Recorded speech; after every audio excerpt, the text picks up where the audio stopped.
పరం శాంతి. నమస్తే. ప్రియాతి ప్రియమైన పరమాత్మ స్వరూపులకి, పరబ్రహ్మ పరమేశ్వరుడైన బేహద్కే బేహద్ తండ్రి యొక్క ప్రియ సంతానమునకు ప్రియ స్మృతులు మరియు నమస్తే. ఈరోజు మనం అనంత కోటి బ్రహ్మాండాల సృష్టి ఆది మధ్య అంతిముల యొక్క పరమ సత్య గీతా జ్ఞానమును రెండో పార్ట్ తెలుసుకుందాము. మృత్యువును జయించాలనుకునేవారు పరబ్రహ్మ పరమేశ్వరుని ఆరాధించాల్సిందే అని ఋగ్వేదం చెప్తుంది. మృత్యుంజయుడు అంటే మృత్యువుని జయించిన వాడు అని చాలా మంది అనుకుంటారు, కానీ ఇది యథార్థం కాదు. మృత్యువు అంటే ఆయుష్ తీరగానే శరీరాన్ని వదిలేయటము అని అనుకుంటారు. అయితే ఈ యొక్క ఆయుష్ అనేది జీవుడికి గాని, దేవతలకు గాని, బ్రహ్మ విష్ణు శివుడికి గాని, మహాశివుడికి గాని, పరం మహాశివుడికి గాని, పరం మహాశివుడికి గాని, మరి అందరికి ఇంద్రుడికి గాని, మహా ఇంద్రుడికి గాని, సూర్యునికి గాని, మహాసూర్యునికి గాని, ప్రతి ఒక్కరికి కూడా ఆయుష్ అనేది నిర్ధారించబడినది. ఆయుష్ తీరగానే వీరు కూడా దేహాన్ని త్యజించక తప్పదు. అది సూక్ష్మ దివ్య దేహమైనా కానివ్వండి, సూక్ష్మ దేహమైనా కానివ్వండి, దివ్య దేహమైనా కానివ్వండి, మహాదివ్య శరీరమైనా కానివ్వండి, పరమతత్వాల పరమోన్నత దేహమైనా కానివ్వండి, పరివర్తన కావాల్సిందే అనే విషయాన్ని తెలిపేదే దివ్య జ్ఞానం. కానీ పరబ్రహ్మ పరంజ్యోతి స్వరూపుడైన బేహద్ అనంత కోటి బ్రహ్మాండాలకు అధిపతి అయిన సర్వశక్తి సాగరుడైన పరమాత్మ దేహాతీతుడు. దేహానికి మృత్యువు ఎక్కడ ఉంటుంది, దైవానికి మృత్యువు ఎక్కడ ఉంటుంది అంటారు. అంటే జన్మమే లేని వారికి మరణం ఎలా ఉంటుంది అంటారు. ఆయనే అమర్నాథుడు, మృత్యుంజయుడు, స్వయంభూ, స్వాభావికంగా ప్రకాశించేటువంటి వారు. పరబ్రహ్మ పరమేశ్వరుడిని ప్రభు అని, నియంత కానిటువంటి ప్రభువు గాని నియంత కానీ లేడు. ఆయన్ని నియంత్రించేవాడు, ఆయనకి ప్రభువు గాని ఇంకెవరూ లేరు. అంటే ఆయనే అందరికీ highest of all, all mighty, పరం లైట్, అఖండ జ్యోతి స్వరూపుడైన తండ్రిని ఊహించుటకే భక్తి మార్గంలో లింగమయ మరి స్వరూపాలు ఏమీ కూడా మనకు కనిపించవు. సో శ్వేతోస్వత ఉపనిషత్తులో చెప్పబడింది, ఈయన సాకారంగా వచ్చిన దేహాతీతుడు, అవ్యక్తుడు. ఈ బాపుని పురుషోత్తముడైన పరమేశ్వరుని దర్శించిన వారు జన్మమన్న రాహిత్యమును పొందుతారని శాస్త్రాలు చెప్తూ ఉన్నాయి. అంటే శాస్త్రాల్లో ఆ మాట ఉపనిషత్తుల్లో ఉంది. అంటే ఆ పరబ్రహ్మ ఎప్పుడో సాకారంగా వస్తాడు, వచ్చినా కూడా ఆయన దేహాతీతుడు, అవ్యక్తంగానే ఉంటాడు అని, ఎప్పుడు పురుషోత్తముడుగానే ఉంటారు అనేది మనకు తెల్లం అవుతూ ఉంది. ఆ సమయం ఇప్పుడు ఆసన్నమైంది కాబట్టి పరబ్రహ్మ పరమేశ్వరుడు భూమి మీద సాకారంగా ఉన్నారు అని మేము మీకు తెలియజేయటం జరుగుతుంది. మానవులు కానీ, 33 కోట్ల దేవతలు కానీ, బ్రహ్మ విష్ణు రుద్రాది సూక్ష్మ దేవతలు కానీ ఆరాధించిన మృత్యువును జయించలేరు. ఎందుకంటే బ్రహ్మ విష్ణు 33 కోట్ల దేవతలు కూడా సాధారణమైనటువంటి మానవులు అయినారు. అందుకనే కాలానికి ఆధీనమయ్యారు వారు. కనుక మానవులే కాదు, దేవతలైన బ్రహ్మ విష్ణు రుద్రాదులు కూడా సూక్ష్మ దేవతలే అయినారు.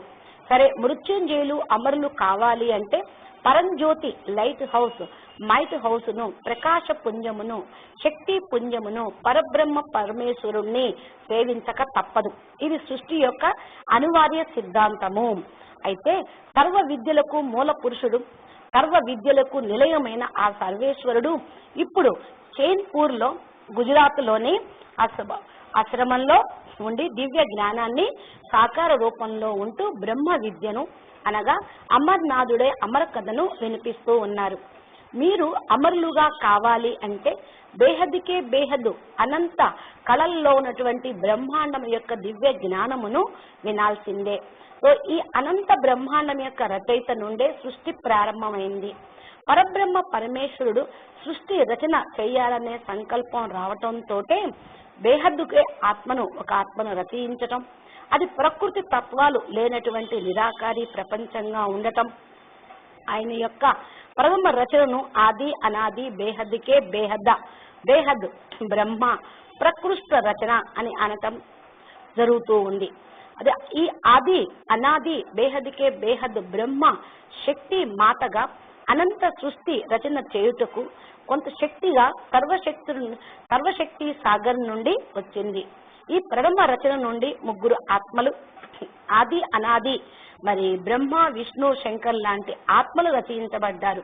వీళ్ళు పరమ లైట్ తోటి, పరమ తత్వంతో, పరమ ప్రకాశంతో ఉండేటువంటి ఆత్మలు. అయితే వీళ్ళు ఈ స్థూల బ్రహ్మాండంలో ఉండే బ్రహ్మ విష్ణు శంకర్ల యొక్క స్థితి కానీ శక్తి కానీ వీళ్ళది కాదు. వీళ్ళు చాలా చాలా గొప్ప హైయెస్ట్, మీకు అర్థం అవ్వటానికి గుర్తుగా ఇది బ్రహ్మ విష్ణు శంకర్లు లాంటి వాళ్ళు అని అంటున్నాం. అంటే పైన అంతా ఎనర్జీ లెవెల్సే ఉంటాయి, అక్కడ పేరు అనేది లేదు, మరి నామం అనేది లేనటువంటి ప్రపంచం కదా, ఆత్మల ప్రపంచం కదా. మరి అక్కడ పేర్లు అంటే మీకు అర్థం అవ్వటానికి అక్కడ గుర్తుగా పెట్టడం జరిగింది. ఎందుకంటే స్థూల సూక్ష్మ బ్రహ్మాండాన్ని ఆధారంగానే బేహద్కే బేహద్ అనంత సృష్టిని అర్థం చేయించడం కోసం మా యొక్క ప్రయత్నం అన్నమాట. మళ్ళా ఈ ముగ్గురు ఆత్మల నుండి, త్రిదేవుల నుండి నవరత్నాల లాంటి ఆత్మల రచన జరిగింది. వీరి ద్వారా 27 ఆత్మల యొక్క రచన జరిగింది. తర్వాత 81 ఆత్మల రచన. ఇది 108 వైజయంతి మాల, విజయమాల అని అంటూ ఉంటారు. ఏ విధంగా అయితే ఆత్మలు బేహద్కే బేహద్ ఉన్నతోన్నతమైన పరంధామం నుండి 9,16,108 మంది ఆత్మలు కూడా ఈ యొక్క సాకార సృష్టికి వచ్చారు. నిరాకారి స్థితిలో ఉన్నటువంటి బేహద్ ఆత్మలు పరం బేహద్ శాంతంలో, నిత్యానందంలో, బ్రహ్మానంద స్వరూపంలో ఉండేవాళ్ళు. వీళ్ళు బేహద్కే బేహద్ పరం మహాశివుళ్ళు అని చెప్పచ్చు. అంటే పరం పురుష ఆత్మలు వీళ్ళు. ఇలాగా ఆత్మల యొక్క రచన జరుగుతూ అనంతమైనటువంటి సృష్టి అనేది జరిగింది. ఎప్పుడైతే మరి ఆత్మ పూర్తిగా స్థూల ప్రపంచంలోకి దిగజారటం జరుగుతూ ఉంటుందో అప్పుడు తత్వాల యొక్క ప్రపంచం తయారవుతుంది. అక్కడైతే తత్వాలు అనేది ఏమీ లేదు. మరి సూక్ష్మవతనంలో అగ్నితత్వం అనేది ఏర్పడింది.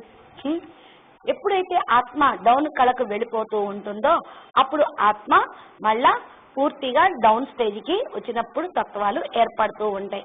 ఇప్పుడు బేహద్కే బేహద్ పరం పిత బ్రహ్మ సృష్టియే 40-50 కళల వరకు బేహద్ బ్రహ్మాండాలను, పరం మహాబ్రహ్మాండాలను తయారు చేయటం అనేది జరిగింది. ఇక్కడే మరి ఎంత శక్తి తీసుకున్నా తరగనంత ఆత్మలకి కూడా మరి పైనుంచి శివశక్తులు గ్రేట్ యూనివర్స్ ను, అనంత విశ్వాలను, బేహద్ బ్రహ్మాండాలను పరబ్రహ్మ పరమేశ్వరుని యొక్క మరి అంశ మాత్రంతోటే తయారైనవి. ఎప్పుడైతే మరి అనంతమైనటువంటి సృష్టి 0 కళకు వచ్చేసింది, వీళ్ళు బేహద్కే బేహద్ పరం ఆత్మలు కూడా కిందకి వచ్చేశారు. ఇప్పుడు స్థూల ప్రపంచం తయారైంది 0 కళలో, అనగా ఆత్మ కిందకు దిగినప్పుడు కళలు అనేది డౌన్ అయిపోతూ ఉంటాయి. అంటే కళ అంటే ఇక్కడ పవర్ మెజర్మెంట్ అని అర్థము. 84 కళల దగ్గర యూనివర్స్ ఎన్ని తయారైనవి అంటే ఇప్పుడు సైన్స్ వాళ్ళు క్లస్టర్ ఆఫ్ గెలాక్సీలని ఏదైతే అంటూ ఉన్నారో అది 10⁵500 అంటే పరం మహాశివుళ్ళు తయారు చేశారు. ఇది ఇంకా కిందకి గెలాక్సీలు తయారైనవి. అంటే 0 కళ పైన శివుళ్ళందరూ స్వయం ప్రకాశము, పరమ లైట్, పరమ తత్వంతో వెలుగొందుతూ ఉండేవాళ్ళు. కానీ 0 కళ కిందకు వచ్చేటప్పటికి ఆత్మల్లో ప్రకాశం తగ్గిన కారణం వల్ల మహాసూర్యుడిని సృష్టించారు. మహాబ్రహ్మాండాలు 400 అరబ్ బ్రహ్మాండాలు ఉన్నాయి అని చెప్తున్నారు. మహాసూర్యుళ్ళు ఈ బ్రహ్మాండాలకి కావలసి వచ్చింది. మహాశివుడు 4వ కళలో మహాబ్రహ్మాండాలను మరి స్థితి లయ విలయము జరుగుతూనే ఉంటుంది. మహాశివుడు 400 అరబ్ బ్రహ్మాండాలను తయారు చేశారు. అనగా 400 అరబ్ శివుళ్ళు రచన అనేది జరిగింది. అందుకనే చాలా సోలార్ సిస్టమ్స్ ఉన్నాయి, అనంత కోటి బ్రహ్మాండాలు ఉన్నాయి అంటున్నారు. ఇలా వీరు శక్తిని పంచడంతో 0 కళ నుండి ఇప్పుడు సృష్టి -100 కళలోకి ఇంకా డౌన్ స్టేజ్ కి వచ్చింది. అంటే బేహద్కే బేహద్ సృష్టి ఎలా ఇప్పుడు హద్దులో సృష్టిగా తయారైంది. లోయెస్ట్ నిమ్న స్థితిలో ఉండే తత్వాల్లోకి పరివర్తన అయింది. శక్తిహీనంగా అయిన కారణం వల్ల అక్కడ స్థితిగతులన్నీ కూడా మారిపోయాయి. ఆత్మ నిత్యానందు బ్రహ్మానందు ఉండేటువంటి ఆత్మలు ఇప్పుడు పూర్తిగా దుఃఖము అశాంతిమయంగా అయిపోయారు. ఈ సృష్టిని పరివర్తన చేయుటకే పరబ్రహ్మ పరమేశ్వరుడు నిరాకారి నుండి ఆకారిగా సాకారిగా అయ్యి కర్తవ్యం చేస్తూ ఉన్నాడు. అంటే ఎలాగైతే సూర్యుడు వెలుగు వేరు వేరుగా ఉంటుంది. చంద్రుడు వేరు, చంద్రుడి యొక్క వెన్నెల వేరు అన్నట్లే పరబ్రహ్మ పరమేశ్వరుడు శక్తి వేరు కాదు, శక్తి వేరు కాదు. అదే విధంగా గృహస్థ వ్యవహారంలో ఉంటూ చిన్మయ స్వరూపంగా అవతరించారు. పరబ్రహ్మ పరమేశ్వరుడు శక్తి వేరు కాదు, ఇద్దరు కంబైన్డ్ స్వరూపంగా ఉన్నారు. అనగా గృహస్థ వ్యవహారంలో ఉంటూ చిన్మయ స్వరూపంగా అవతరించారు. ప్రతి ప్రాణిలోనూ ప్రకాశించేది ఆ పరబ్రహ్మ పరమేశ్వరుని యొక్క ప్రకాశమే. సర్వ జీవుల్లోనూ ఉన్నది ఆయన జీవశక్తియే. ఆయన చైతన్యంగా సమస్త చరాచర సృష్టికి ఆధారమైన శక్తియే సాకార స్వరూపంలో ఉన్నారు. అఖిల లోకాలను వ్యాపించిన పరమ మహాదైవమే ఇక్కడ వెలుగొందుతూ ఉన్నారు. సాకార రూపంలో మీరు బేహద్ బాపును మీరు చూడవచ్చు. కంటికి కనిపించని అవ్యక్తంగా ఉన్న దైవాన్ని లింగ్ అని, వ్యక్తం చేసే చిహ్నాన్ని గమ్ అని అంటారు. అంటే అవ్యక్తంగా ఉన్నటువంటి పరబ్రహ్మను వ్యక్తం చేసే చిహ్నమే లింగము. ఈ ఆయన యొక్క సాకార స్వరూపంలో ఉంటూ మాయను జయించటం, పంచతత్వాల్ని జయింప చేసే విధానాన్ని చెప్తూ ఉన్నారు. మరి ఆయన గృహస్థంలో ఉండి గృహస్థంలో ఉన్నటువంటి మానవ ఆత్మలకి ఎలా మాయను జయించాలి, ప్రపంచాన్ని ఎలా జయించాలి అనేటువంటి విషయాన్ని నేర్పుతూ ఉన్నారు. మనసు లేని యందు దేని యందు అయితే లయం అవుతుందో అప్పుడు జీవుడు సాక్షాత్తు శివుడిగా ప్రకాశిస్తాడు అని శాస్త్రాల్లో చెప్పారు. అంటే ఏంటి? మనసు కూడా లేనటువంటి ప్రపంచం, మనసు ఏ తత్వం నుండి తయారైందో అది పూర్తిగా మనసు లయం అయిపోతే, ఏ జీవుడైతే ఈ విధంగా లయం చేసుకుంటారో ఆ జీవుడు సాక్షాత్తు శివుడు అవుతాడు. అందుకనే శాస్త్రాల్లో ఏం చెప్పారు? శివుడే జీవుడు, జీవుడే శివుడు. అంటే మనం జీవుళ్ళుగా ఉన్నప్పటికీ, మానవ జీవాత్మలుగా ఉన్నప్పటికీ మనం పురుషార్థం చేసి ఈ విధంగా సాక్షాత్తు శివుడుగా కావచ్చు, మహాశివుడిగా కావచ్చు, పరం మహాశివుడిగా కావచ్చు అని పరమాత్మ లక్ష్యాన్ని ఇస్తూ ఉన్నారు. మీరందరూ కూడా పరమాత్మలే, కానీ ఆత్మలైపోయారు. మరి ఈ విధంగా మీరు జీవుడు ఆత్మ సాక్షాత్కారం పొందినప్పుడు బ్రహ్మానంద సుఖాన్ని అనుభూతి పొందుతాడు. ఆ పరమానంద పరం పదవిని ప్రసాదించుటకే పరమతత్వాల బేహద్ దివ్య జ్ఞానాన్ని చెప్తూ ఉన్నారు. అంటే ఆత్మ తన యొక్క ఆది అనాది స్వరూపం ఏదైతే దివ్య స్వరూపం, పరమతత్వాల స్వరూపం, మరి పరమానంద స్వరూపం ఉన్నదో ఆ యొక్క స్థితిని లోకి తీసుకొని వెళ్ళుటకు పరబ్రహ్మ పరమేశ్వరుడు ఇక్కడ దివ్య జ్ఞానాన్ని చెప్తూ ఉన్నారు. బేహద్కే బేహద్ బాప్ అంటే అనంతమైన దివ్య తేజస్సు. ఈ తేజస్సు సూర్యుడు ప్రసాదించే, చంద్రుడు ప్రసాదించే, అగ్ని ప్రసాదించే తేజస్సు కాదు. ఇక్కడ కనిపించేది ఈ యొక్క తేజస్సులే. కానీ సూర్య చంద్రులను, అగ్నిని కూడా ప్రకాశింపచేసే మహా తేజస్సు పరబ్రహ్మ పరమేశ్వరుడు దగ్గర ఉన్నది. అనంతమైన స్వయం ప్రకాశమైన పరం తేజస్సు ఆయనే అనాదిగా ఉన్నటువంటి దైవం ఇక్కడ అహ్మదాబాద్ లో ప్రత్యక్షం అయ్యారు. ఆయన అవ్యక్తాన్నే లింగము అని, శరీరమని అంటారు. సో సర్వ సత్వ రజో తమో గుణాలకు అతీతమైనటువంటి వాడు. ఆయన వ్యక్తంలో ఉన్న అవ్యక్త స్వరూపంలో, నిరాకార స్వరూపంలో, పరమ తేజస్సులో అన్నీ కూడా నిమిడిపోయి ఉంటారు. ఆది అంతములు లేనివాడు, విశ్వమునకు ఉపాదన కారణం. ఆయనకు ఆది అంతం అనేది లేదు. సృష్టి పరివర్తన కోసం ఆయన ఒక్కసారే భూమి మీద అవతరించారు. అంటే విశ్వానికి మొత్తానికి ఆయనే ఉపాదన కారణం అవుతూ ఉన్నారు. స్థూల నేత్రానికి, మనోనేత్రానికి వ్యక్తం కానట్టి పరబ్రహ్మను లింగం అని అంటారు. మనం స్థూలంగా చూసేటువంటి శివలింగాలు కాదు. లింగం అంటే దేహం, అవ్యక్త దేహం, పరమ ప్రకాశమైనటువంటి దేహం, పరమ తత్వాలతో తయారైనటువంటి దేహం పరబ్రహ్మ పరమేశ్వరునిది. ఈ పరబ్రహ్మ ఈ భూమి మీదకు వచ్చి అందరికీ దివ్య దృష్టి, దివ్య బుద్ధి ఇచ్చుటకు త్రిలోకాల జ్ఞానమును, దివ్య బ్రహ్మ జ్ఞానమును ఇస్తూ ఉన్నారు. సాకార దేవతలకు అయితే ఆది అంతాలు ఉన్నాయి, కానీ సాకార స్వరూపులుగా వాళ్ళు ఉంటారు. నిరాకారుడు పరబ్రహ్మ దైవానికి ఆది అంతాలు లేవు కనుక అమర్నాథుడు అమరతత్వాన్ని కలిగిన వాడు. ఈయన నుండియే మూల ప్రకృతి, పరమ ప్రకృతులు, మాయా శక్తి, స్థూల పంచతత్వాలు, జరాచర సృష్టి మొత్తం కూడా అనంత కోటి బ్రహ్మాండాలు, అనంత కోటి మరి జీవరాశులు, అనంత కోటి తత్వాలు కూడా ఆవిర్భవించాయి. మట్టి లేకుండా కుండ లేదు, బంగారం లేకుండా ఉంగరం లేదు అని అంటారు. అదే విధంగా బేహద్కే బేహద్ బాప్ అనంత పరమ తేజస్సు, పరమ లైట్ లేకుండా మూల ప్రకృతి లేదు, మాయా శక్తి లేదు, జగత్తు లేదు. సర్వానికి ఆయనే ఆధారం అవుతూ ఉన్నారు.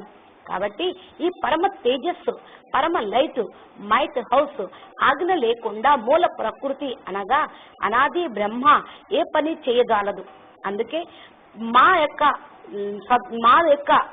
శక్తి ఇప్పుడు నడుస్తూ ఉంది అని అంటారు. శ్రీ లేందే మాతా, గురువు లేందే ఎవరికి సద్గతి లేదు అని చెప్తారు కదా. మాతా ప్రథమ గురు అంటారు కదా. మరి స్థూలంగా ఉన్న వాళ్ళకి బ్రహ్మ ఆది అనాది బేహద్ బృహత్ మా ద్వారానే జ్ఞానం అనేది ఇప్పించడం జరుగుతూ ఉంది. ఏ విధంగా బీజంతో సంబంధం జోడించటమే యోగం అంటారు. సర్వం దేనిలో లయం అవుతుందో అదే లింగం. లీనం చేసుకునేది ఏదో అదే చైతన్య తేజో ప్రకాశము. మరి ఇప్పుడు ఎవరిని ఆరాధించాలి మనం? మోక్షం, ముక్తి కావాలని, ఈ భవసాగరం నుండి విముక్తి పొందాలని గురువుల్ని ఆరాధిస్తూ ఉన్నారు, భూత ఆరాధన చేస్తూ ఉన్నారు, దేవతా ఆరాధన అంటూ మంత్రాలతో విగ్రహాలను పూజిస్తూ ఉన్నారు. కానీ స్థూల సూక్ష్మ అతి సూక్ష్మ దేవతలకు కూడా అతీతమైనటువంటి వాడు పరబ్రహ్మ పరమేశ్వరుడు. ఆ పరమేశ్వరుడు ఒక్కరే, గాడ్ ఈజ్ వన్ అంటారు. ఆయన ఆనంద సాగరుడు, ముక్తి జీవన్ముక్తి ప్రదాత. ఆయన పూర్ణ పురుషుడుగా పరబ్రహ్మ ఉంటారు. సాకారంగా ఉంటూ కూడా ఆయన జాగృతంలో పరం ఆది అనాది బ్రహ్మగా ఉంటారు. స్వప్నావస్థలో అది ఆది అనాది విష్ణువుగాను ఉంటారు. సుషుప్త స్థితిలో బేహద్కే బేహద్ మహాకాలుడుగా ఉంటారు. తురియా అవస్థలో పరమాత్మగాను విరాజిల్లుతూ ఉన్నారు. మీరు ఈ దివ్య యోగం నేర్చుకుంటే యోగ శాస్త్ర ప్రమాణంగా ఆ పరమ సత్యాన్ని, ఆ పరం పురుషుణ్ణి చక్కగా అవగతం చేసుకోగలుగుతారు. బీజం నుండి మహావృక్షం ఆవిర్భవించినట్లుగా ఈ బేహద్కే బేహద్ పరం పరం మహాబీజం నుండే అనంత బ్రహ్మలు, అనంత విష్ణువులు, అనంత రుద్రులు, మహేశ్వరులు, శివుళ్ళు, మహాశివుళ్ళు, పరం మహాశివుళ్ళు, సదాశివుళ్ళు ఆవిర్భవించారు. వీళ్ళంతా ఈ భూమి పైన సూక్ష్మ దివ్య లోకాల్లోనూ ఉన్నారు. వీళ్ళందరూ కూడా జీవులే. అంటే మనలాంటి పంచతత్వాల దేహం లేకపోవచ్చు, వాళ్ళు కూడా సూక్ష్మ దేహాలు, దివ్య దేహాలు, పరమ తత్వాలతో ఉన్నటువంటి దేహాలు వాళ్ళకు కూడా ఉన్నాయని చెప్తూ ఉన్నాయి శాస్త్రాలు. తమను తాము మర్చిపోయి సాధారణ మానవులుగా దేహము దేహ సంబంధనాలలో సంసారం అనే సాగరంలో ఇరుక్కుపోయారు వీళ్ళంతా కూడా. అందుకే వీరిలో చైతన్యం కలిగించుటకు, వీరిలోని దివ్యత్వాన్ని అమరత్వాన్ని మేలుకొల్పుటకు పరబ్రహ్మ పరమేశ్వరుడు ఇంత జ్ఞానాన్ని అనగా సృష్టిని రచన గురించి అవగాహన చేయిస్తూ వారిని వారి యొక్క స్థితిలోకి తీసుకుని వెళ్ళుటకు పరమ దివ్య జ్ఞానముని నేర్పుతూ ఉన్నారు. బేహద్కే బేహద్ బాపు దివ్య పరమ జ్ఞానము అనే ఆయన యొక్క అనుగ్రహం వల్లనే మనకు కలుగుతూ ఉంటుంది. ఇప్పుడు చూడండి, శివగీతలో కూడా చెప్పబడి ఉంది, ఎవరైతే కోటి జన్మల్లో చేసిన పుణ్యం ఫలితంగానే ఈ పరమ దివ్య జ్ఞానం లభిస్తుంది అని రాశారు. శ్రద్ధగా అందుకని తెలుసుకోండి. పరబ్రహ్మ తోటి ఆత్మిక సంబంధము ఉంటే కానీ ఆయన్ని నమ్మి ఆయన చెప్పే యోగంని నేర్చుకోగలుగుతాం.